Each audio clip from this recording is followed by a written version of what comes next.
This is NDTV. And you're watching NDTV Prime. In association with Micromax. Nothing like anything.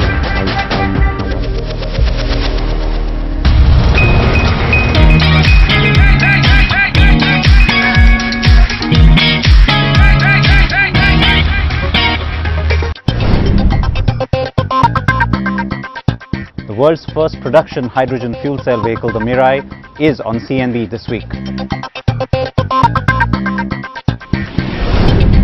And an India exclusive on the Rolls-Royce Series II Ghost.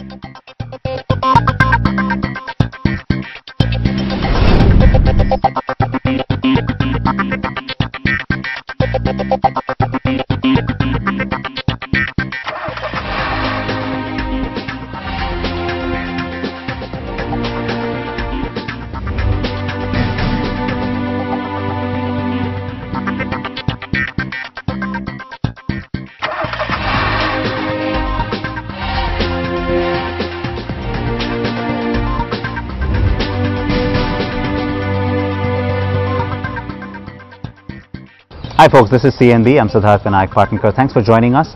We've got two very different cars that are coming your way, as you've seen already, and we've also got a Suzuki Gixxer here. All the products dressed in blue today. I'll tell you where the bike is here in a bit, but let's start off with the car that's also a little bit green. The world's first production fuel cell vehicle comes to us from Toyota. It's the Mirai. It's not coming to India anytime soon, but it could be the next revolution, just like the Prius was.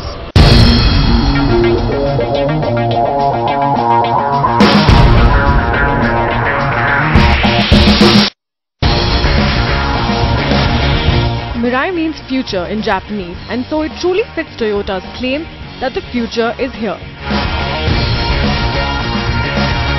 The Mirai is Toyota's first mass production hydrogen power fuel cell car, and it comes after 20 years and millions of dollars being invested in research and development by the Japanese car maker. So could this be the next Prius? Now the Mirai does have a fairly interesting and futuristic kind of design. Some of it might look a little awkward and weird at front, but you know, the overall shape is very unique, and that's what Toyota really wants to highlight with the design.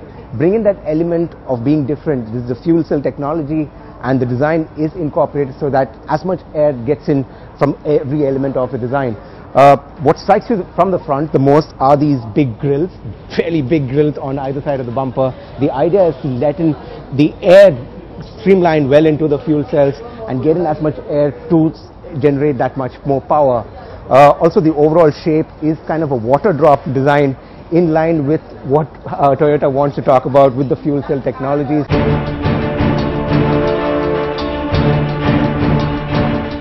So the Mirai design is not for everyone, especially with its slightly awkward proportions, but the interior will give you something to smile about. It looks more futuristic than the Prius, with a couple of black touchscreen panels below the curved dashboard. On the top center of the dash there's a speedometer, gear indicator and driving details of the powertrain. Below this is a navigation and infotainment screen carried forward from the Prius. Impressive quality of the cabin materials and the 8-way adjustable seats make this fairly appealing. Decent headroom up front, but in the rear the headroom takes a hit with the placement of the hydrogen tanks below the floor. Boot space is sufficient at 371 litres. Now before we drive the Mirai, we thought we'll give you guys a short glimpse of what lies under the hood, because that's the real exciting part, isn't it? And in terms of overall layout, it looks fairly simple, but remember, hydrogen is quite a complicated technology to kind of generate power out of. But the layout is fairly simple under the hood. You got the two big hydrogen tanks at the back where the refueling happens, and you got that power generating here. You can see the blue and the orange strips that generates power all the way to the power control unit as well as the motor. You've got the fuel cell boost converter right in the middle, which ensures that the power from the hydrogen tanks gets delivered to the motor as well as the power control unit in the middle.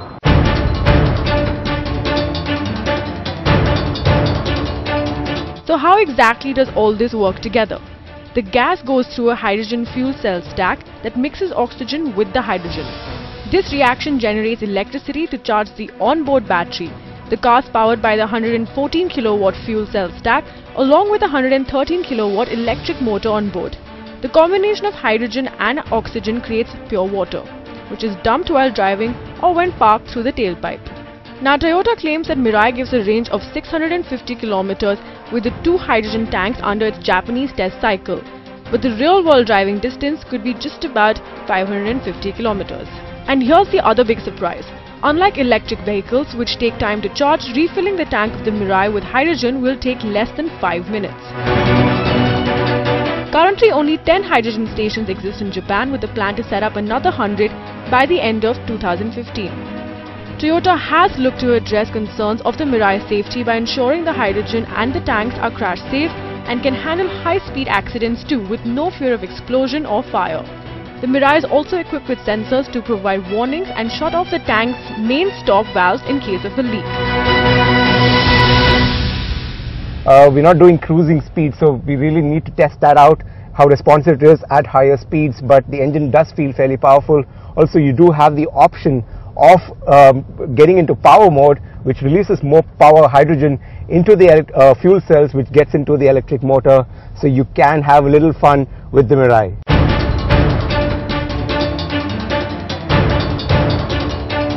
The car is a bit like the Prius to drive, but unlike the Prius, it remains completely silent, since there's no gasoline engine at play here at all. The car does promise a punch with its 335 Nm of torque and over 150 horses. The reason why the drive is very similar to the Prius is because in an attempt to keep the costs down, the Mirai does borrow quite a bit from the electric powertrain of the Prius. But this is a heavier car, at about 1850 kilos, and you feel it when you push the car around corners. The steering and the braking impressed in the little time we got to drive the Mirai. On the flat stretch we drove, the suspension did feel a bit stiff, which does contribute to a better handling feel than the Prius though. Toyota has officially launched the Mirai in Japan, and it will go to the US and select European markets by the second half of 2015. Priced at around $57,500 or approximately 35 lakh rupees, the price of the Mirai could get lower, with select markets offering government incentives. Challenges like lack of hydrogen stations will be the biggest hurdle, so Toyota is ensuring that the Mirai launches in a phased manner. But for now, we're happy to show you this slice of the future, right here on CNB.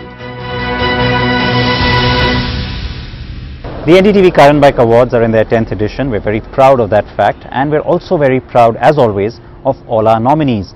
Now, the Suzuki Gixxer is one of the strongest contenders this year and is also a nominee for the CNB Viewer's Choice Two-Wheeler of the Year, and that's why it's on the show today.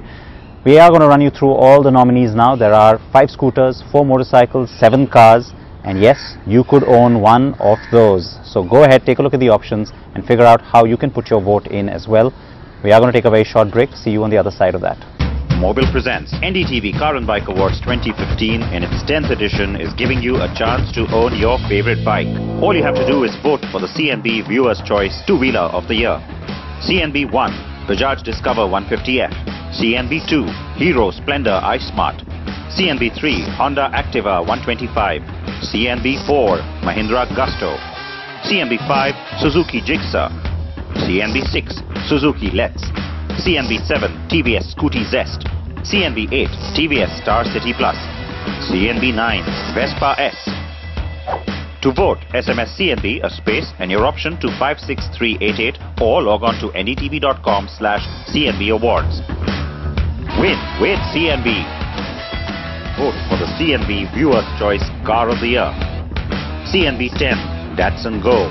CNB 11, Fiat Aventura. CNB 12, Honda City. CNB 13, Honda Mobilio. CNB 14, Hyundai i20. CNB 15, Maruti Suzuki Ciaz. CNB 16, Tata Zest. To vote, SMS CNB a space and your option to 56388 or log on to ndtv.com/CNB Awards. Win with CNB.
Welcome back to CNB. Now let's go completely high-end with Rolls-Royce. The Series II version of the Ghost was released just a few months ago, and CNB was the only one invited to test the new car. Here's our exclusive review.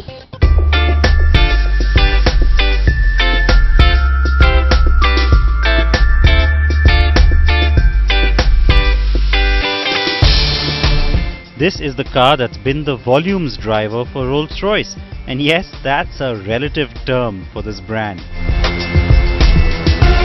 The Ghost was first launched in 2009 and so was due for an update. Now in its Series II avatar, the car hopes to take the already popular model even further.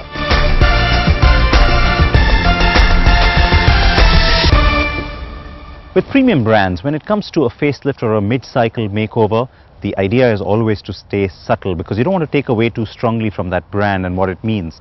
In the case of Rolls-Royce, that's perhaps even more severe. And so, yes, there was a lot of feedback taken from existing customers, says the company. So the idea was to keep the Ghost as the Ghost, and so, which is why you have very subtle sort of changes that have been carried out. The bigger focus was to try and make the front look a little wider, a little bit more ready for performance, and so a lot of the graphical elements have been moved outwards a little bit. Can't really tell when you look at it. Looks like the Ghost, but if we had the old car standing next to it, perhaps you'll be able to tell the differences. The other difference there, in fact, is the fact that the Parthenon grille and the mascot, the Spirit of Ecstasy, have both moved up 13 millimeters. Not a whole lot, but it does give you a little bit of a heightened sense of the hood over here, to imply again the kind of power that resides under it. There is a wake or a vapor trail that's been put in here into the metal just behind the Spirit of Ecstasy. It's nice, it implies power and sort of strength again.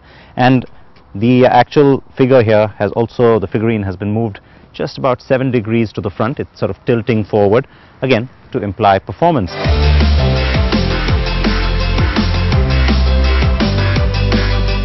The car looks just as grand and every bit a Rolls-Royce. The one with me is draped in the stunning Salamanca blue with a contrasting metal hood. Yes, very much how I would order mine. Now this is also the extended wheelbase version, which means that it's a bit more relevant to our market. But really, most of you don't care for that detail, do you?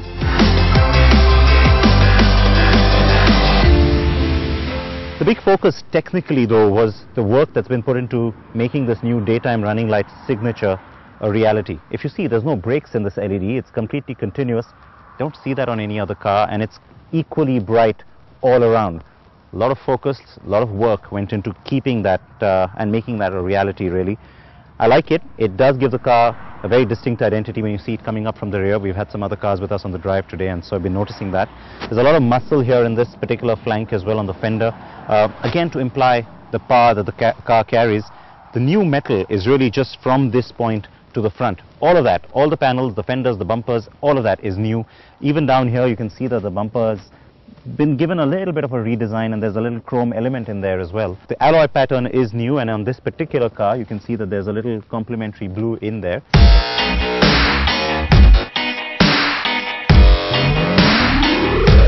When you talk Rolls-Royce, the story is seldom about the performance, as that's a given, at least in terms of power and a superb ride.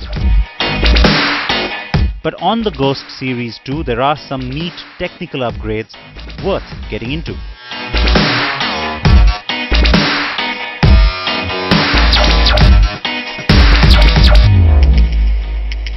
Before the Wraith came along last year, the Ghost was the individual or driver's car in the Rolls-Royce portfolio, right? And so all the learnings from the Wraith, the engineers say, have gone back into the Series II.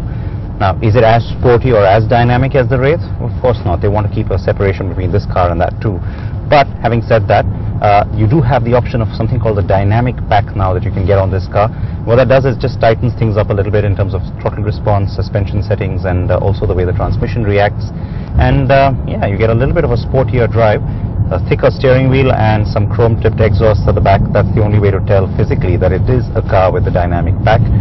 And speaking of that transmission, I love the 8-speed gearbox, always have. Now they've got something called satellite-aided transmissions. What it does is that The GPS hooks up with the gearbox and the car anticipates what's coming up on the road, and the gears change accordingly, so you get the optimal performance, and the car already knows what you're going to need before you know it.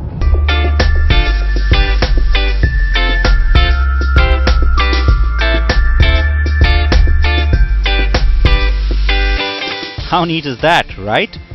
Yet another autonomous driving feature that works in the background, the kind I like. It's non-intrusive and you don't feel the car dropping a gear either. It's very smooth. And smooth is the operative word when you talk of the initial pickup, the overall power delivery, or even the ample torque that's available near instantly. The gearbox has been very well married to the V12 beast. The car is fast too and doesn't feel like it's over 5.5 meters long. That's creditable. I remember thinking the same with the original Ghost too, but today I have the longer wheelbase car, don't forget. The wheelbase is longer by 170 millimeters, in case you're wondering.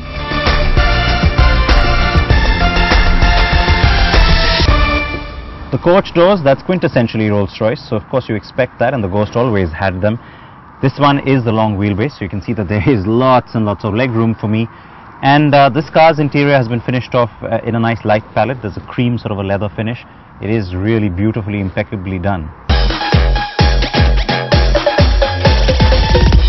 So this particular one has also got some really nice wood inserts. The veneer used is really beautiful. Also a little bit of dull metal that's been used, and it all kind of fits together quite nicely. A thick pile shag carpet down here is also quite nicely done, and in fact there are some new options when it comes to some of these wooden veneer options.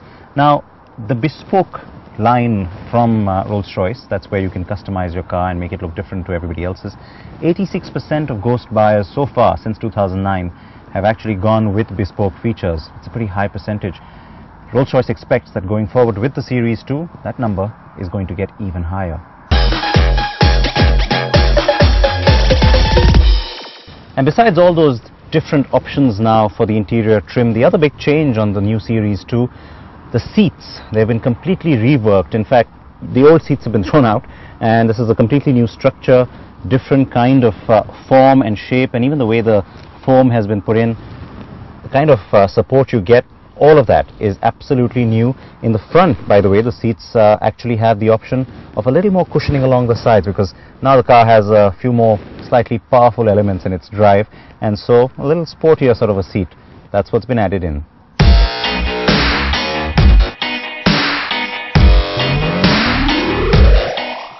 And so it's a substantial upgrade, and yet one that timelessly merges in with the Rolls-Royce Enigma.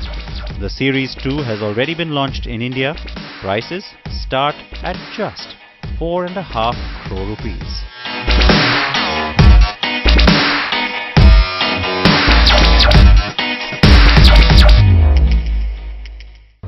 That's a wrap here on CNB this week. I hope you enjoyed the show. My AQ question for the week is based on the Rolls-Royce Ghost. All I simply want to know is, what car from that model lineup shares its platform with the Ghost? What Rolls-Royce model shares its platform with the Ghost? Remember to tweet me at Sid Partnkar and use the AQ hashtag if you want to win some of our Mahindra AQ goodies. On that note, it is goodbye. Please wear your helmets if you're on a two-wheeler. Please wear your seat belts.